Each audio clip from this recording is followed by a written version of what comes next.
Hi everyone. இன்னைக்கு general நாலேஜ்ல இன்னொரு இன்ட்ரெஸ்டிங்கான டாபிக். நமக்கு எப்பெல்லாம் விக்கல் வரும்? சாப்பிடும் போது விக்கல் வருது, விளையாடும் போது விக்கல் வருது, அட சும்மா உட்கார்ந்து இருந்தாலும் கூட ஒரு சில நேரத்துல விக்கல் வருது. நம்ம எல்லாருக்கும் விக்கல் வந்திருக்கு. என்னைக்காவது யோசிச்சிருப்போமா, அட ஏன் இந்த விக்கல் வருதுன்னு? விக்கல் ஏன் வருதுன்னு இப்ப தெரிஞ்சுக்கலாம். நாம எல்லாரும் சுவாசிக்கிறோம். அதான் இன்ஹேல் பண்றோம், அப்புறம் எக்ஸ்ஹேல் பண்றோம். அப்புறம் நம்ம செஸ்ட் பகுதியில பெரிய பேக் மாதிரி இருக்கிற லங்ஸ் சுருங்கி விரியும்.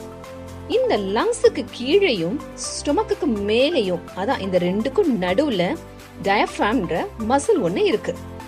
இதுவும் நாம மூச்சு விடும் போது சுருங்கி விரியும். இந்த லங்ஸும் டயப்ராமும் இதோட வேலையை செஞ்சிட்டு இருக்கிறப்போ நம்ம தொண்டையில எபிக்ளாட்டிஸ் திறந்து லங்ஸுக்குள்ள காத்து ஈஸியா போக இடம் தரும். இதனாலதான் நம்ம பிரீத் பண்ணும்போது காத்து உள்ளே போயிட்டு வெளியே எந்த பிரச்சனையும் இல்லாம ஸ்மூத்தா வருது. நம்ம செஸ்ட் ஏரியால ஃப்ரெனிக் வெயின்ஸ் இருக்கும். டயப்ராம் சொன்னேன்ல, அதான் லங்ஸுக்கும் ஸ்டொமக்குக்கும் நடுவுல இருக்கிற மசில்.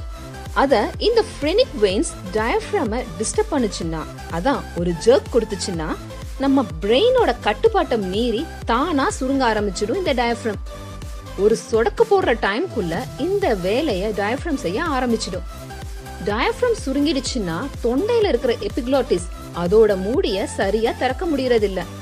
ஃபுல்லா திறக்காததால மூச்சு காத்து அந்த குறுகிய இடத்துல போயிட்டு வெளியே வரும். இது எப்படின்னா, புல்லாங்குழல்ல இருக்கிற ஹோல்ஸ் வழியா எப்படி சத்தம் வருதோ அதே மாதிரி இந்த எபிக்ளாட்டிஸ் வழியா சத்தம் வருது. புல்லாங்குழல்ல மியூசிக் வரும், நம்ம எபிக்ளாட்டிஸ்ல விக்கு விக்குன்னு சத்தம் தான் வரும். அதான் விக்கல். எப்பெல்லாம் விக்கல் வரும்? நம்ம உடம்புல தண்ணி அளவு குறைஞ்சா விக்கல் வரும். இது எல்லாருக்கும் தெரியும். அப்புறம் வேக வேகமா சாப்பிட்டாலும் விக்கல் வரும். அப்புறம் ரொம்ப சூடா சாப்பிடும் போதும், காரம் அதிகமான இல்லைன்னா ஆயில்ல ஸ்விம் பண்ணிட்டு வந்த ஃபுட்ஸ சாப்பிடும் போதும் விக்கல் வரும். அட வயிறு ஃபுல்லா கேப்பே கொடுக்காம சாப்பிட்டாலும் விக்கல் வரும். நமக்கு வர்றது சாதாரண விக்கல், அதாவது காரம் அதிகமா சாப்பிடறதாலையும் அவசர அவசரமா சூடான சாப்பாட்டை சாப்பிடறதாலையும் வருது. அப்படி வர்ற விக்கலுக்கு ஒரு கிளாஸ் மோர் இல்லைன்னா தண்ணி குடிச்சாலே போதும். ஆனா இதே விக்கல் 2 நாளைக்கு மேல தொடர்ந்து வந்துட்டே இருந்தா கண்டிப்பா டாக்டர் கிட்ட போகணும். நம்ம லங்ஸும் டயப்ராமும் அதோட வேலையை கரெக்டா செய்தான்னு அவங்க சொல்லுவாங்க.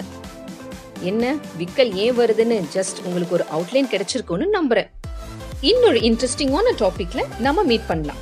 Until then, bye bye. Happy learning.